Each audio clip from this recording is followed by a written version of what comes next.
Hi guys, welcome back to our channel. ఈ రోజు ఈ వీడియోలో పులిహోర పొడి ఎలా చేయాలో చేసి చూపించబోతున్నాను. ఇలా పొడి చేసుకుని పెట్టుకున్నామంటే ఇలా పండుగలకి హడాహుడి లేకుండా ఈజీగా చేసుకోవచ్చు.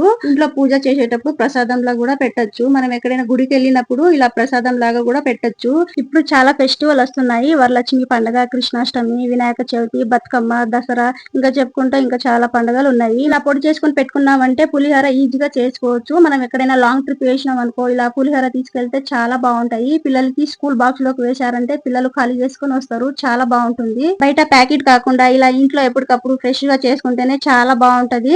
ప్యాకెట్లు అయితే అసలు బాగుండదు. నా ఒపీనియన్ ఏంటంటే ఇలా ఫ్రెష్ గా ఇంట్లో చేసుకుంటేనే బాగుంటుందని నా ఒపీనియన్. మరి మీరేమంటారో కామెంట్ చేయండి. పొడి అయితే రెడీ అయిపోయింది. ప్లాస్టిక్ కాకుండా ఇలా గాజు బాక్స్ లో పెట్టుకుంటే 3 to 4 months వరకు ఫ్రెష్ గా ఉంటుంది. ఫ్రిడ్జ్ లో పెట్టామంటే 6 months వరకు ఉంటుంది.